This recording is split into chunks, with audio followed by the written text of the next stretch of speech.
Okay, ಎಲ್ಲರಿಗೂ ನಮಸ್ಕಾರ. ಇವತ್ತಿನ ಕ್ಲಾಸ್ನ ನಾವು ಫೈನಾನ್ಸ್ ಕಮಿಷನ್ ಬಗ್ಗೆ ಮಾತಾಡ್ತಾ ಇದ್ವಿ. ಸೊ ಆರ್ಟಿಕಲ್ 280 ನಮ್ಮ ಫೈನಾನ್ಸ್ ಕಮಿಷನ್ ಬಗ್ಗೆ ಮಾತಾಡುತ್ತೆ. ಸೊ ಈ ಫೈನಾನ್ಸ್ ಕಮಿಷನ್ಸ್ ಏನು, ಫಂಕ್ಷನ್ಸ್ ಏನು, ಆಯಿತಾ, ಅದನ್ನ ನೋಡೋಣ ಈಗ, ಆಯಿತಾ. ಸೊ ಇಲ್ಲಿ ಕೆಲವೊಂದು ಟಾಪಿಕ್ ಅಂದರೆ ಕೆಲವೊಂದು ಪಾಯಿಂಟ್ಗಳನ್ನ ಹೇಳ್ತೀನಿ, ಅದನ್ನು ಎರಡು ಸತಿ ಮಾರ್ಕ್ ಮಾಡ್ಕೊಳ್ಳಿ, ಆಯಿತಾ. ನೀವು ಒಂದು ಹೈಲೈಟರಲ್ಲಿ ಪ್ಲಸ್ ರೆಡ್ ಪೆನಲ್ಲೂ ಮಾರ್ಕ್ ಮಾಡ್ಕೊಳ್ಳಿ, ಸರಿನಾ. ಇವೆಲ್ಲ ಪ್ರಿಲಿಮ್ಸ್ಗೆ ಇಂಪಾರ್ಟೆಂಟ್ ಪಾಯಿಂಟ್ಸ್ಗಳು ಹೇಳ್ತೀನಿ, ಸರಿನಾ. ಅಷ್ಟನ್ನು ಓದ್ಕೊಂಡ್ರೆ ಸಾಕು ನೀವು, ಸರಿನಾ. ಇದನ್ನು ಯಾರು ಸ್ಕಿಪ್ ಮಾಡಿಬಿಡಿ, one of the most important ಅಂತಲೇ ಹೇಳ್ಬೋದು. ಪ್ರತಿ ಬಾರಿ ಇದನ್ನು ಫೈನಾನ್ಸ್ ಕಮಿಷನ್ ಬಗ್ಗೆ ಕೇಳ್ತಾನೆ. ಈಗ ಬೇರೆ ಹೊಸ ಬಡ್ಜೆಟ್ ಬೇರೆ ಬಂದಿದೆ, ಹೊಸ ಗೌರ್ಮೆಂಟ್, ಅದೇ ಗೌರ್ಮೆಂಟ್ ಬಂದಿದೆ, ಹೊಸದಾಗಿ ಎಲೆಕ್ಷನ್ ಆಗಿದೆ, ಹೊಸ ಫೈನಾನ್ಸ್ ಕಮಿಷನ್ ಕಾನ್ಸ್ಟಿಟ್ಯೂಟ್ ಆಗಿದೆ. ಸೊ ಪ್ರಿಲಿಮ್ಸಲ್ಲಿ ಕೇಳ್ಬೋದಾದ ಒಂದು ಕ್ವಶನ್ಸು, ಸರಿನಾ. ಕರೆಂಟ್ ಅಫೇರ್ಸ್ ಮೇಲೆ ಒಂದಷ್ಟು ಕ್ವಶನ್ಸ್ಗಳನ್ನ ಕಂಪ್ಲೀಟ್ ಸಿಲೆಬಸ್ ಮುಗಿಸಿದ ಮೇಲೆ ಮಾಡಿಸ್ತೀನಿ, ಸರಿನಾ. ಓಕೆ, ಯಾರು ಮಿಸ್ ಮಾಡಬೇಡಿ, ಡೀಟೇಲಾಗಿ ನೋಡಿ. So article 280 of the constitution article 280 of the constitution of India provides for the finance commission as A quasi judicial body. So article 280 ನಮ್ಮ ಫೈನಾನ್ಸ್ ಕಮಿಷನ್ ಬಗ್ಗೆ ಮಾತಾಡುತ್ತೆ. ಸೊ ಇದು ಕ್ವಾಸಿ ಜುಡಿಷಿಯಲ್ ಬಾಡಿ ಆಗಿದೆ, ಸರಿ. Quasi judicial body ಅನ್ನೋದನ್ನ ನಾನು parliament ಮಾಡಿದಾಗ ಡೀಟೇಲಾಗಿ ಹೇಳಿದ್ದೀನಿ. ಈ ಮುಂಚೆ ವಿಡಿಯೋಗಳಲ್ಲೂ ಕೂಡ ಕ್ವಾಸಿ ಜುಡಿಷಿಯಲ್ ಬಗ್ಗೆ ಚಿಕ್ಕದಾಗಿ ಹೇಳಿದ್ದೀನಿ, ಮತ್ತೆ ಹೇಳೋದು ಬೇಡ. So it is constituted by the President of India every 5th year or such earlier time as he or she consider necessary. ಪ್ರತಿ 5 ವರ್ಷ ಅಂದರೆ ಒಂದು ಎಲೆಕ್ಷನ್ನು, ಹೊಸ ಗೌರ್ನಮೆಂಟು ಇನ್ನೇನೋ 5 ವರ್ಷ ಆಗಿ ಇನ್ನೇನೋ ಹೋಗ್ತಾ ಇದೆ ಅಂತ ಅನ್ನೋ ಟೈಮಲ್ಲಿ ಪ್ರೆಸಿಡೆಂಟ್ ಅವರು ಒಂದು ಫೈನಾನ್ಸ್ ಕಮಿಷನ್ನ ಶುರು ಮಾಡ್ತಾರೆ, ಒಂದು ಫೈನಾನ್ಸ್ ಕಮಿಷನ್ನ ಕಂಪೋಸ್ ಮಾಡ್ತಾರೆ, ಸರಿನಾ. Till now 15 finance commission have been constituted. ನೋಡಿ, 15 ಫೈನಾನ್ಸ್ ಕಮಿಷನ್ಗಳನ್ನ ಇಲ್ಲಿವರೆಗೂ ಇವರು ಮಾಡಿದಾರಂತೆ, ಆಯಿತಾ. ಅದ್ರ ಬಗ್ಗೆ ಇಲ್ಲಿ ಯಾವ್ಯಾವ ಕಮಿಷನ್ನು ಹೆಸರೇನು ಅನ್ನೋದು ನೆಕ್ಸ್ಟ್ ಪೇಜಲ್ಲಿ ನಿಮಗೆ ಟೇಬಲಲ್ಲಿ ಸಿಗುತ್ತೆ, ನೋಡಿ ಕೆಳಗಡೆ ಟೇಬಲ್ ಇದೆ, ಇಲ್ಲಿ ಸಿಗುತ್ತೆ, ನೋಡ್ಕೊಳ್ಳಿ. ನೀವು ಲಕ್ಷ್ಮೀಕಾಂತ್ ಬುಕ್ ತೊಗೊಂಡಿಲ್ಲ ಫಸ್ಟು ಡಿಸ್ಕ್ರಿಪ್ಷನ್ಲಿ ಹೋಗಿ ತೊಗೊಳ್ಳಿ, ಇಂಗ್ಲೀಷ್ ಆದರೂ ಪರವಾಗಿಲ್ಲ ತೊಗೊಳ್ಳಿ, ನಾನು ಇದ್ದೀನಿ, ತಲೆ ಕೆಡ್ಸ್ಕೊಬೇಡಿ, ನಾನು ಹೇಳ್ಕೊಡ್ತೀನಿ, ನಾನು ಹೇಳೋದು ಮಾರ್ಕ್ ಮಾಡ್ಕೊಳ್ಳಿ, ಅರ್ಥ ಮಾಡ್ಕೊಳ್ಳಿ, ಸಾಕು. ಇನ್ ಡೆಪ್ತ್ ನೀವು ಲಾಯರ್ಗಳಾಗೋಕೆ ಹೋಗ್ಬೇಡಿ, ಜಸ್ಟ್ ನೀವು ಪಾಲಿಸಿ ಮೇಕರ್ ಆಗಿ ಅಷ್ಟೆ, ಸರಿನಾ. ಸೊ ಕಂಪೋಸಿಷನ್ ಅಂತ ಹೇಳೋದಾದ್ರೆ, the finance commission consist of a chairman and 4 other members to be appointed by the president. So ಇವ್ರು ಯಾರು ಅಪಾಯಿಂಟ್ ಮಾಡ್ತಾರೆ ಅಂತಂದರೆ ಪ್ರೆಸಿಡೆಂಟ್ ಅವರು ಅಪಾಯಿಂಟ್ ಮಾಡ್ತಾರೆ. ಸೊ ಒಬ್ಬರು ಚೇರ್ಮನ್ ಇರ್ತಾರೆ, ಚೇರ್ಮನ್ ಜೊತೆಗೆ 4 ಜನ ಬೇರೆ ಮೆಂಬರ್ಗಳು ಕೂಡ ಇರ್ತಾರೆ. ನೋಡಿ, ಒಬ್ಬರು ಚೇರ್ಮನ್ನು 4 ಜನ ಮೆಂಬರ್ಸ್ಗಳು ಇರ್ತಾರೆ. So they hold the office such period as specified by the president. So president ಅವರು ಎಲ್ಲಿವರೆಗೂ ನೀನು ಆಫೀಸಲ್ಲಿ ಕೆಲಸ ಮಾಡು ಅಂತ ಹೇಳ್ತಾರೋ ಅಲ್ಲಿವರೆಗೂ ಇವರು ಆಫೀಸಲ್ಲಿ ಇರ್ತಾರೆ, ಅದಾದ್ಮೇಲೆ ಅವರು ತೆಗಿಬೋದು. So and the manner in which should be the ಎಲ್ಲಿ ಅದು ಪಾಯಿಂಟ್ ಮಿಸ್ ಮಾಡೋದನ್ನ. Next they are eligible for reappointment. ಅಕಸ್ಮಾತ್ 5 ವರ್ಷ ಗಂಟ ನೀನು ಕೆಲಸ ಮಾಡುವಂಥ ಪ್ರೆಸಿಡೆಂಟ್ ಅವರು ಹೇಳ್ತಾರೆ, ಅಂದರೆ ಒಂದು ಗೌರ್ಮೆಂಟ್ ಇರೋವರು ಕೆಲಸ ಮಾಡು, ಆ ಗೌರ್ಮೆಂಟ್ ಹೋದಾದ್ಮೇಲೆ ಮತ್ತೆ ರೀಅಪಾಯಿಂಟ್ ಆಗ್ಬೋದು. ಅವ್ರನ್ನೇ ನಾವು ಅಂದರೆ ಪ್ರೆಸಿಡೆಂಟ್ ಅವರು ಅವ್ರನ್ನೇ ಅಂದರೆ ಹಳೆಯೊಬ್ಬರನ್ನೇ ಮತ್ತೆ ಹೊಸದಾಗಿ ಫೈನಾನ್ಸ್ ಕಮಿಷನ್ ಶುರು ಮಾಡಿ ಅಂತಲೂ ಹೇಳ್ಬೋದು. ಎಕ್ಸಾಂಪಲ್, ಈಗ ನಿರ್ಮಲಾ ಸೀತಾರಾಮನ್ ಇದ್ದಾರೆ ಅಂತ ತಿಳ್ಕೊಳ್ಳಿ, ಅವರು ಏನೋ ಫೈನಾನ್ಸ್ ಕಮಿಷನ್ ಹೆಡ್ ಏನೋ ಆಗಿದ್ದಾರೆ ಅಂತ ತಿಳ್ಕೊಳ್ಳಿ. ಸೊ ಈಗ ಹಳೆಯದಾಗ ಅವರೇ ಇದ್ದರು, ಸೊ ಅವ್ರನ್ನ ಮತ್ತೆ ರೀಅಪಾಯಿಂಟ್ ಮಾಡಿದ್ದಾರೆ. ಸೊ ಅವರು ಅಂದರೆ ಎಲಿಜಿಬಲ್ ಇದ್ದಾರೆ ಅವರು ರೀಅಪಾಯಿಂಟ್ಮೆಂಟ್ ಆಗೋದಕ್ಕೆ, ಸರಿನಾ. ಅದೇ ಇದು.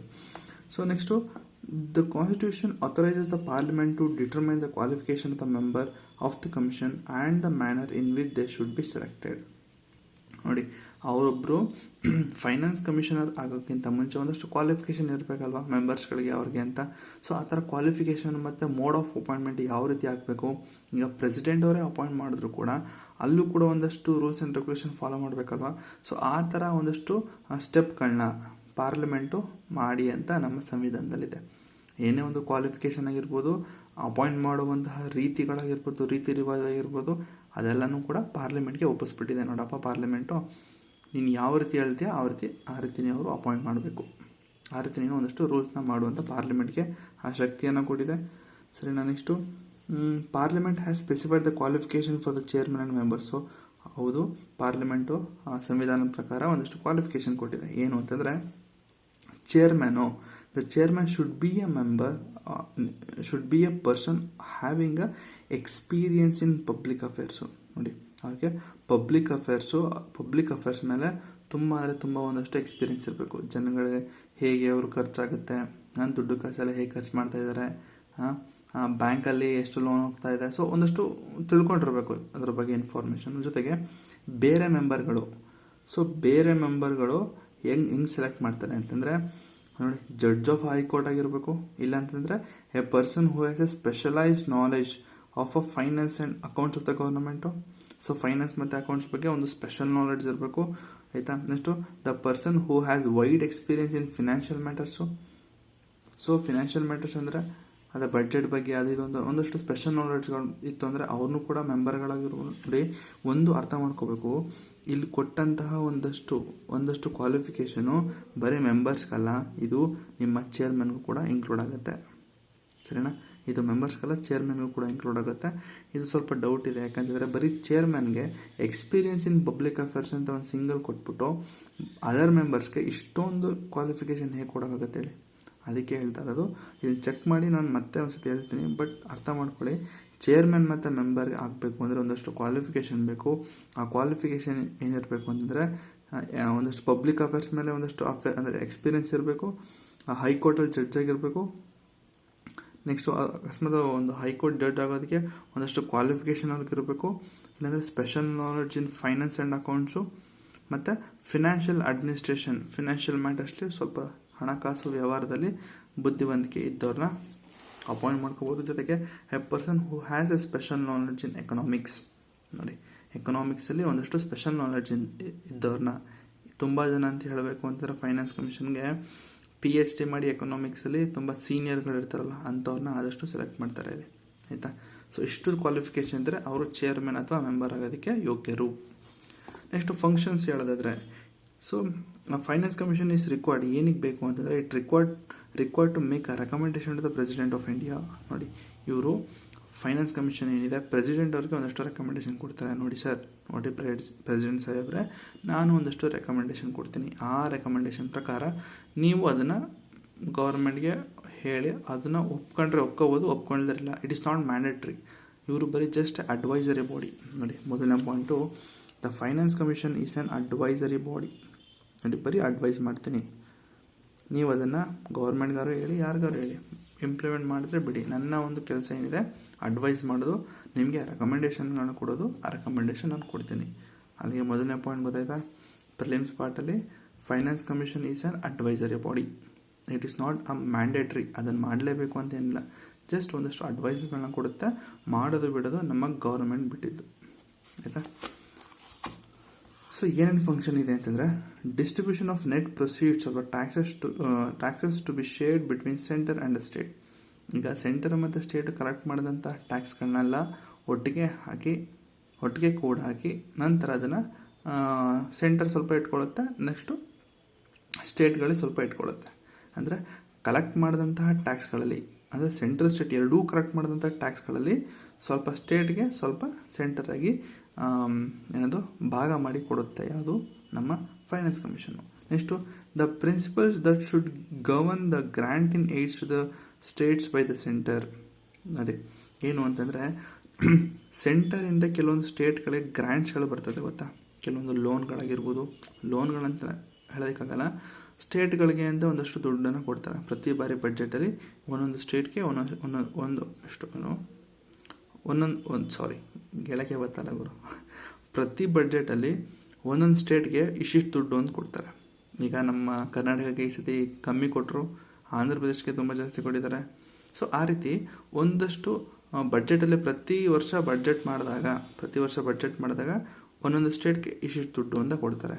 ಸೊ ಆ ಥರ ಕೊಡೋದು ಯಾರು, ಆ ಥರ ದುಡ್ಡನ್ನು ಇಷ್ಟಿಷ್ಟು ಅಂತ ವಿಂಗಡಣೆ ಮಾಡೋದು ಯಾರು ಅಂತಂದರೆ ಫೈನಾನ್ಸ್ ಕಮಿಷನು, ಸರಿನಾ. ಯಾವ ದುಡ್ಡು ಅಂತಂದರೆ ಕನ್ಸಾಲಿಡೇಟೆಡ್ ಫಂಡ್ ಆಫ್ ಇಂಡಿಯಾ, ಸರಿನಾ. So next the consolidated fund of a state to supplement the resources to the panchayat and the municipalities in the states on the basis of the recommendation made by the state finance commission. So ನಾನು ಪಂಚಾಯತ್ ಮತ್ತು municipalities ಮಾಡಬೇಕಾದ್ರೆ ಗ್ರ್ಯಾಂಟ್ಸ್ಗಳು, ಫೈನಾನ್ಸ್ಗಳು ಎಲ್ಲಿಂದ ಬರುತ್ತೆ ಅಂತ ಹೇಳಿದೆ.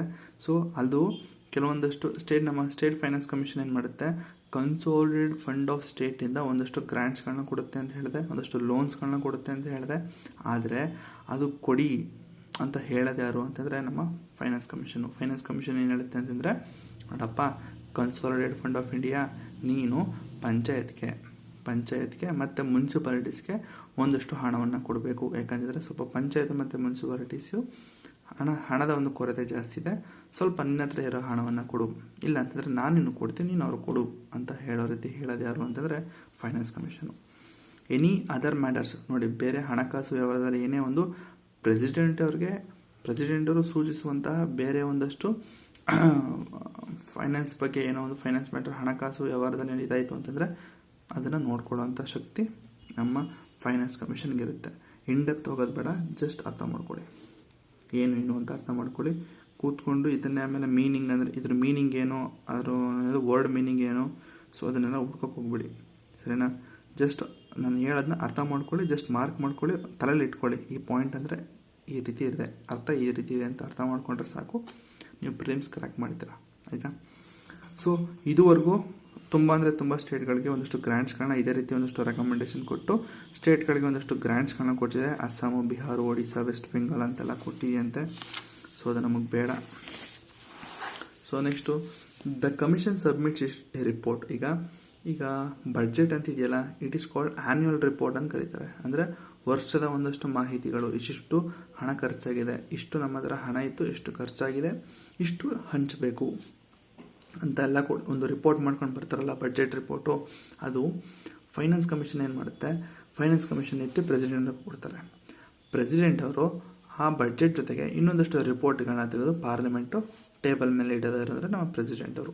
ಇದೇ point ಇರೋದು, the commission submit its report the president. ನೋಡಿ, ಈ ಫೈನಾನ್ಸ್ ಕಮಿಷನು ಆ ರಿಪೋರ್ಟ್ನ ಪ್ರೆಸಿಡೆಂಟ್ ಅವರು ಕೊಡ್ತಾರೆ. Next he lays it before both the house of the parliament along with the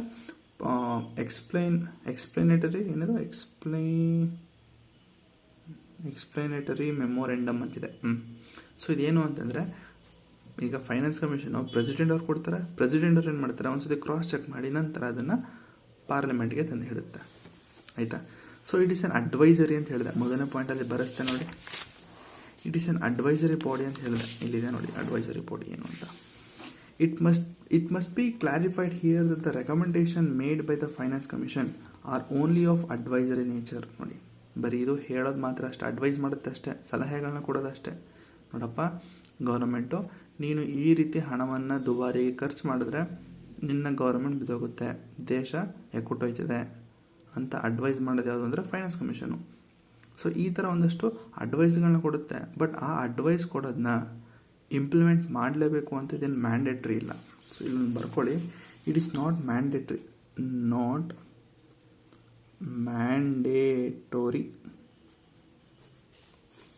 so it is just an advisory body, no mandatory, ಆಯಿತಾ? So next ಇನ್ನೊಂದ್ಸತಿ ಹೇಳ್ತೀನಿ, it must be clarified here that the recommendation made by the finance commission are only of advisory nature and hence not binding on the government ಅಂತಂದರೆ executive ಜೊತೆಗೆ ಯಾವುದೇ ಕಾರಣಕ್ಕೂ bind ಆಗಲ್ಲ, ಜೊತೆ ಆಗಲ್ಲ, ಜಸ್ಟ್ ಅಡ್ವೈಸ್ ಮಾಡುತ್ತೆ ಅಷ್ಟೇ. ನೋಡಪ್ಪ ಗೌರ್ಮೆಂಟ್ ಈ ಥರ ಮಾಡಿದ್ರೆ ದೇಶದ ಆರ್ಥಿಕತೆ ಜಾಸ್ತಿ ಆಗುತ್ತೆ ಅಂತ ಜಸ್ಟ್ ಒಂದು ಅಡ್ವೈಸ್ ಮಾಡುತ್ತೆ ಅಷ್ಟೇ. ಅವರು ಅದನ್ನು ಆಕ್ಸೆಪ್ಟ್ ಮಾಡ್ಬೋದು, ಆಕ್ಸೆಪ್ಟ್ ಮಾಡ್ದೇ ಇರ್ಬೋದು. ನಿಮಗೆ ಎಕ್ಸಾಂಪಲ್ ಹೇಳೋದಾದರೆ, ನಿಮ್ಮ ಮುನ್ಸಿಪಾಲಿಟೀಸ್ ಮತ್ತು ಪಂಚಾಯತಲ್ಲಿ ವೈ ಇಟ್ ಈಸ್ ಇನ್ಎಫೆಕ್ಟಿವ್ ಅಂತ ಹೇಳಿದೆ. ಯಾಕೆ ಅದು ಇನ್ಎಫೆಕ್ಟಿವ್ ಆಗಿ ವರ್ಕ್ ಆಗ್ತಾ ಇದೆ, ಎಫೆಕ್ಟಿವ್ ಆಗಿ ಎಫಿಷಿಯೆಂಟಾಗಿ ಯಾಕೆ ವರ್ಕ್ ಆಗ್ತಾ ಇಲ್ಲ ಅಂತಂದರೆ, ಸ್ಟೇಟ್ ಫೈನಾನ್ಸ್ ಕಮಿಷನ್ ಕೊಟ್ಟಂಥ ಕೆಲವೊಂದಷ್ಟು ರೆಕಮೆಂಡೇಷನ್ಗಳು ಕೆಲವೊಂದು ಸ್ಟೇಟ್ಗಳು ಆ ರೆಕಮೆಂಡೇಷನ್ನ ಪಾಲಿಸ್ತಾ ಇಲ್ಲ. ಅದಕ್ಕೋಸ್ಕರ ನಮ್ಮ ಪಂಚಾಯತಿಗಳು ಮತ್ತು ಮುನ್ಸಿಪಾಲಿಟೀಸ್ಗಳು ಎಫಿಷಿಯೆಂಟಾಗಿ ವರ್ಕ್ ಮಾಡೋಕ್ಕಾಗ್ತಾ ಇಲ್ಲ ಅಂತ ಅಲ್ಲಿ ಒಂದು ಲಾಸ್ಟ್ ಲೆಸನ್ ನೆನೆಸ್ಕೊಳ್ಳಿ. ಪಂಚಾಯತ್ ಮತ್ತು ಮುನ್ಸಿಪಾಲಿಟೀಸಲ್ಲಿ ಲಾಸ್ಟ್ ಟಾಪಿಕ್ ಅದೇ ಇದ್ದಿತ್ತು, ವೈ ಪಂಚಾಯತ್ ಆರ್ ಇನ್ಎಫಿಷಿಯೆಂಟ್ ಅಂತ ಹೇಳಿದೆ, ಲೋಕಲ್ ಬಾಡೀಸ್ ಆರ್ ಇನ್ಎಫಿಷಿಯೆಂಟ್ ಅಂತ ಏನೋ ಹೇಳಿದೆ. ಅಲ್ಲಿ ಒಂದು ಪಾಯಿಂಟ್ ಹೇಳಿದೆ, ಏನು ಅಂತ ಮತ್ತೇನೊಂದ್ಸತಿ ಹೇಳ್ತೀನಿ. ಸ್ಟೇಟ್ ಫೈನಾನ್ಸ್ ಕಮಿಷನ್ ಕೊಟ್ಟಂತಹ ಕೆಲವೊಂದಷ್ಟು ರೆಕಮೆಂಡೇಷನ್ಗಳನ್ನ ಕೆಲವೊಂದು ಸ್ಟೇಟ್ಗಳು ಪಾಲಿಸಿಲ್ಲ. ಅದಕ್ಕೋಸ್ಕರ ನಮ್ಮ ಪಂಚಾಯತ್ ರಾಜ್ಗಳು, ಅದರಲ್ಲೂ ಇಂಡಿಯಾದಲ್ಲಿ ಎಫಿಷಿಯೆಂಟಾಗಿ ವರ್ಕ್ ಮಾಡೋದಕ್ಕೆ ಆಗ್ತಾ ಇಲ್ಲ ಅಂತ ಹೇಳಿದೆ. ಸೊ ಅದಕ್ಕೇನು ಹೇಳ್ತಾರೆ, ಅದು ಇಲ್ಲೂ ಕೂಡ ಅದೇ ಪಾಯಿಂಟ್ ಇದೆ. ಏನು ಅಂತಂದರೆ, ಇದು ಬರೀ ಅಡ್ವೈಸ್ಗಳನ್ನ ಕೊಡುತ್ತೆ. ಅಕಸ್ಮಾತ್ ಮ್ಯಾಂಡೇಟ್ರಿ ಆಗಿತ್ತು ಅಂತಂದರೆ ಸ್ಟೇಟ್ಗಳು ಪಾಲನೆ ಮಾಡಲೇಬೇಕು ಅಂತ ಅಡ್ವೈಸ್ಗಳನ್ನ. ಸೊ ಆ ಥರ ಪಾಲನೆ ಮಾಡಿದರೆ ಇಲ್ಲಿ ಫೈನಾನ್ಸ್ ಕಮಿಷನ್ ಏನು ಕೊಡುತ್ತಲ್ಲ ರೆಕಮೆಂಡೇಷನು, ಅದನ್ನೆಲ್ಲ ಮ್ಯಾಂಡೇಟ್ರಿ ಮಾಡಿಬಿಟ್ಟಿದ್ರೆ ಈಗ ಪಂಚಾಯತ್ ರಾಜೆಲ್ಲ ಒಳ್ಳೆ ಎಫಿಷಿಯೆಂಟಾಗಿ ವರ್ಕ್ ಮಾಡೋದು ಅಲ್ವಾ? ಸೊ ನೀವೇನು ಅರ್ಥ ಮಾಡ್ಕೋಬೇಕು ಅಂದರೆ, it is not mandatory. Finance commission ಕೊಟ್ಟಂಥ ರೆಕಮೆಂಡೇಶನ್ ಎಲ್ಲ ಮ್ಯಾಂಡೇಟ್ರಿಗೆ ಗೌರ್ಮೆಂಟ್ ಮಾಡಲೇಬೇಕು ಅಂತ ಯಾವ ಇದರಲ್ಲೂ ಬರ್ದಿಲ್ಲ ಗುರು, ಆಯಿತಾ. ಜಸ್ಟ್ ಗೌರ್ಮೆಂಟ್ ಅದನ್ನು ನೋಡಿ ಜನಗಳಿಗೆ ಉಪಯೋಗ ಆಗುತ್ತೆ ಅಂತ ಥಿಂಕ್ ಮಾಡಿ ಉಪಯೋಗ ಆಗುತ್ತೆ ಅನ್ನೋದು ಅಂದರೆ ಮಾತ್ರ ಅದನ್ನು ಇಂಪ್ಲಿಮೆಂಟ್ ಮಾಡುತ್ತೆ ಗೌರ್ಮೆಂಟು.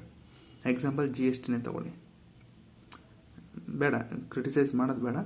GST ಬಗ್ಗೆ GST ಆ್ಯಕ್ಚುಲಿ ಚೆನ್ನಾಗಿದೆ, ಆಯಿತಾ. GST ನಾನು ಎಕನಾಮಿಕ್ಸ್ ಮಾಡ್ಬೇಕಾದ್ರೆ ಹೇಳ್ತೀನಿ. GST, ಇನ್ಕಮ್ ಟ್ಯಾಕ್ಸು, ಇಲ್ಲೂ ಕೂಡ GST ಇದೆ. ಬಟ್ ನಿಮಗೆ ಎಕನಾಮಿಕ್ಸಲ್ಲಿ ಎಂಜಾಯ್ ಮಾಡೋ ರೀತಿ ಇಲ್ಲಿ ಎಂಜಾಯ್ ಮಾಡೋದಕ್ಕಾಗಲ್ಲ, ಸರಿನಾ. ಓಕೆ, ಇದೊಂದು ಅಡ್ವೈಸರಿ ಬಾಡಿ ಆಗಿದೆ. So it is up to the union government to implement its recommendation on granting money to the state. So ಅದು ಅಪ್ ಟು ಯೂನಿಯನ್ ಗೌರ್ಮೆಂಟು ಇವ್ರು ಕೊಟ್ಟಂತಹ ರೆಕಮೆಂಡೇಶನ್ ಪ್ರಕಾರ ಒಂದಷ್ಟು ದುಡ್ಡನ್ನ ಸ್ಟೇಟ್ಗಳಿಗೆ ಕೊಡ್ಬೋದು, ಕೊಡೋರಿಲ್ಲ, ಎಲ್ಲ ಯೂನಿಯನ್ ಗೌರ್ಮೆಂಟ್ ಬಿಟ್ಟಿದ್ದು, ಸರಿನಾ. Next, in other words, it is nowhere laid down in the constitution that the recommendation of the commission shall be binding upon the government of India, or that it would give rise to the legal right in favor of beneficiary state to receive the money recommended to be afforded to them by the commission. So ಯಾಕೆ ಆ ಥರ mandatory ಮಾಡಿಲ್ಲ ಅಂತ ಹೇಳೋದಾದರೆ, ಕೆಲವೊಂದು ಸತಿ ಏನಾಗುತ್ತೆ ಅಂತಂದರೆ, ಈ ಥರ ಮ್ಯಾಂಡೇಟ್ರಿ ಅಂತ ಮಾಡಿದಾಗ ಫೈನಾನ್ಸ್ ಕಮಿಷನ್ಗೆ ಯಾವ ಸ್ಟೇಟ್ ಮೇಲೆ ಫೇವರ್ ಇರುತ್ತೋ ಅಂಥ ಸ್ಟೇಟ್ಗಳಿಗೆ ಜಾಸ್ತಿ ದುಡ್ಡು ಕೊಡ್ಬೋದು. ಸೊ ಕಂಪ್ಲೀಟಾಗಿ ಇದನ್ನು ಆಟೋನಮಿ ಮಾಡ್ದಂಗಾಗುತ್ತೆ. ಫೈನಾನ್ಸ್ ಕಮಿಷನ್ ಒಂಥರ ಇಂಡಿಪೆಂಡೆಂಟ್ ಬಾಡಿ ಥರ ಮಾಡಿಬಿಟ್ರೆ ಏನಾಗುತ್ತೆ, ಸೊ ಅವರು ಯಾಕಂದರೆ ಹಣಕಾಸು ವ್ಯವಹಾರದಲ್ಲಿ ಯಾವ ಒಂದು ಬಾಡಿನಾದರೂ, ಎಕ್ಸಾಂಪಲ್ ಫೈನಾನ್ಸ್ ಕಮಿಷನ್ ಥರ ಬಾಡಿನಾಗಲೂ ಇಂಡಿಪೆಂಡೆಂಟ್ ಬಾಡಿ ಮಾಡೋದಕ್ಕಾಗಲ್ಲ. It's like quasi judicial body ಅಂತ ಮಾಡ್ಬೋದು. ಸೊ ಇಂಡಿಪೆಂಡೆಂಟ್ ಬಾಡಿ ಅಂತ ಮಾಡಿದಾಗ ಆ ಸ್ಟೇಟ್ ಫೈನಾನ್ಸ್ ಕಮಿಷನ್ಗೆ ಯಾವ ಸ್ಟೇಟ್ ಮೇಲೆ ಇಷ್ಟ ಇರುತ್ತೋ ಆ ಸ್ಟೇಟ್ಗೆ ಜಾಸ್ತಿ ಹಣವನ್ನು ಕೊಡಿ ಅಂತ ಹೇಳುತ್ತೆ. ಸೊ ಆವಾಗ ಏನಾಗುತ್ತೆ, ಅವ್ರು ಕೊಟ್ಟಂಥ ರೆಕಮೆಂಡೇಶನ್ ಮೇಲೆ ಯೂನಿಯನ್ ಗೌರ್ಮೆಂಟ್, ಎಕ್ಸಾಂಪಲ್ ಕರ್ನಾಟಕಕ್ಕೆ 1,000 ಕೋಟಿ ಕೊಡಬೇಕು ಎಕ್ಸ್ಟ್ರಾ, ನಾರ್ಮಲ್ ಕೊಡೋಕ್ಕಿಂತ ಎಕ್ಸ್ಟ್ರಾ 1,000 ಕೋಟಿ ಕೊಡಿ ಅಂತ ಹೇಳಿದ್ರೆ ಯೂನಿಯನ್ ಗೌರ್ಮೆಂಟ್ ಕೊಡಲೇಬೇಕಾಗ್ತದೆ, ಮ್ಯಾಂಡೇಟ್ರಿ ಮಾಡಿಬಿಟ್ರೆ. ಸೊ ಆ ಥರ ಒಂದೊಂದು ಸ್ಟೇಟ್ ಮೇಲೆ ಒಂದಷ್ಟು ಏನಂತಾರಪ್ಪ ಅದಕ್ಕೆ ಫೇವರ್ ಮೇಲೆ ಬಂತು ಅಂದಾಗ ಯಾವ ಸ್ಟೇಟ್ ಮೇಲೆ ಫೇವರ್ ಇರುತ್ತೆ ಆ ಸ್ಟೇಟ್ ಮೇಲೆ ಜಾಸ್ತಿ ಕೊಡ್ತಾರೆ ಅನ್ನೋ ಉದ್ದೇಶಕ್ಕೋಸ್ಕರ ಅದನ್ನು ಮ್ಯಾಂಡೇಟ್ರಿ ಮಾಡಿಲ್ಲ. Just it is like advisory body, just advice ಕೊಡುತ್ತೆ, ಕೊಡೋದು ಬಿಡೋದಲ್ಲ ಯೂನಿಯನ್ ಗೌರ್ಮೆಂಟ್ ಬಿಟ್ಟಿದ್ದು. ಸೊ ಇನ್ನೊಂದಿದೆ, ಏನು ಅಂತಂದರೆ PV ರಾಜಮನ್ನಾರ್ ಅವರು 4th ಫೈನಾನ್ಸ್ ಕಮಿಷನರ್ ಚೇರ್ಮನ್ ಆಗಿದ್ರು. ಅವ್ರೇನು ಹೇಳಿದ್ದಾರೆ ಅಂತಂದರೆ, since finance commission is an constitutional body expected to be quasi judicial, its recommendation should not be turned down by the government of India unless there are very compelling reason. ಇದೇನು ಹೇಳಿದೆ ಅಂತಂದರೆ, ರಾಜಮನ್ನವರು ಏನು ಹೇಳಿದ್ದಾರೆ ಅಂತಂದರೆ, ರಾಜಮನ್ನವರು 4th ಫೈನಾನ್ಸ್ ಕಮಿಷನ್ನ ಚೇರ್ಮನ್ ಆಗಿದ್ದರು. So ಅವರೇನು ಹೇಳಿದ್ದಾರೆ ಅಂತಂದರೆ, ಸೊ ಫೈನಾನ್ಸ್ ಕಮಿಷನ್ ಒಂದು ಸಂವಿಧಾನದ ಒಂದು ಬಾಡಿ ಆಗಿದೆ ಅಲ್ವಾ, it's an constitutional body. So ಮತ್ತೆ ಅದರ ಜೊತೆಗೆ ನೀವು ಕ್ವಾಸಿ ಜುಡಿಷಿಯಲ್ ಬಾಡಿ ಅಂತಲೂ ಕೂಡ ಹೇಳಿದ್ದಾರೆ. ಸೊ ಹಾಗಂದಮೇಲೆ ನೀವು ಇದು ಕೊಟ್ಟಂತಹ ರೆಕಮೆಂಡೇಶನ್ನ ಗೌರ್ಮೆಂಟ್ ಯಾವುದೇ ಕಾರಣಕ್ಕೂ ರಿಜೆಕ್ಟ್ ಮಾಡಬಾರ್ದು. ನೋಡಿ, it should not be turn down, ಯಾವುದೇ ಕಾರಣಕ್ಕೂ ರಿಜೆಕ್ಟ್ ಮಾಡಬಾರ್ದು. ಜೊತೆಗೆ ರಿಜೆಕ್ಟ್ ಮಾಡಿ, ಬಟ್ ಯಾವಾಗ ಅಂತಂದರೆ ಕೆಲವೊಂದಷ್ಟು ಸೀರಿಯಸ್ ರೀಸನ್ಗಳಿತ್ತು ಅಂತಂದರೆ, ತುಂಬ ಕ್ರಿಟಿಕಲ್ ರೀಸನ್ ಇತ್ತು ಅಂದರೆ ಮಾತ್ರ ನೀವು ಅಂಥ ರೆಕಮೆಂಡೇಶನ್ಗಳನ್ನ ನೀವು ರಿಜೆಕ್ಟ್ ಮಾಡಿ. ಇನ್ನು ಮಿಕ್ಕಂತಹ ರೆಕಮೆಂಡೇಶನ್ಗಳನ್ನ ನೀವು ಗೌರ್ಮೆಂಟು ನೀವು ಅಕ್ಸೆಪ್ಟ್ ಮಾಡಿ ಅಂತ ರಾಜಮನ್ನವರು ಹೇಳಿದ್ದಾರೆ. ಬಟ್ ಬಿಡಿ, ಅದಾಗಿಲ್ಲ ಅದು. ಸೊ ಅದಾದಮೇಲೆ ಒಂದಷ್ಟು ನೀತಿ ಆಯೋಗ ಬಗ್ಗೆ ಕೊಟ್ಟಿದ್ದಾರೆ. ನೀತಿ ಆಯೋಗ ಬಂದು ನಾನು ನೆಕ್ಸ್ಟ್ ಕ್ಲಾಸಲ್ಲಿ ನೀತಿ ಆಯೋಗ ಮಾಡಬೇಕಾದ್ರೆ ಹೇಳ್ತೀನಿ ಡೀಟೇಲಾಗಿ. ಸೊ ಒಂದು ಪ್ಲಾನಿಂಗ್ ಕಮಿಷನ್ನ ನ್ಯೂ ಬಾಡಿ ಅಂತ ನೀತಿ ಆಯೋಗ ಅಂತ ಕನ್ವರ್ಟ್ ಮಾಡ್ತಾರೆ. ಆವಾಗ 2015ರಲ್ಲಿ ನರೇಂದ್ರ ಮೋದಿಯವರ ಟೈಮಲ್ಲಿ ಪ್ಲಾನಿಂಗ್ ಕಮಿಷನ್ನ ನೀತಿ ಆಯೋಗ ಆಗಿ ಬದಲಾಯಿಸ್ತಾರೆ, ಅಂದರೆ ಹೆಸರನ್ನು ಚೇಂಜ್ ಮಾಡ್ತಾರೆ, ಸರಿನಾ. ಸೊ ಇಷ್ಟು ಬಂದು ನಿಮ್ಮ ಫೈನಾನ್ಸ್ ಕಮಿಷನ್ ಆಗಿತ್ತು. ಇಲ್ಲೊಂದು ಟೇಬಲ್ ಇದೆ, ಫೈನಾನ್ಸ್ ಕಮಿಷನ್ ಹೆಸರು, ಚೇರ್ಮನ್ನು ಯಾರಾಗಿದ್ದರು, ಅಪಾಯಿಂಟೆಡ್, ಇನ್ನು ರಿಪೋರ್ಟ್ ಯಾವಾಗ ಸಬ್ಮಿಟ್ ಮಾಡಿದ್ರು, ಅವರೊಂದು ಪೀರಿಯಡ್ ಹೇಗಿತ್ತು. ಸೊ ಆರ್ಟಿಕಲ್ 280 ಬಂದು ನಿಮ್ಮ ಫೈನಾನ್ಸ್ ಕಮಿಷನ್ ಬಗ್ಗೆ ಮಾತಾಡುತ್ತೆ. Article 281 recommendation of the finance commission. But it is ಇಲ್ಲಿ ಬರ್ಕೊಡೆ, ಬಟ್ ಇಟ್ ಈಸ್ ನಾಟ್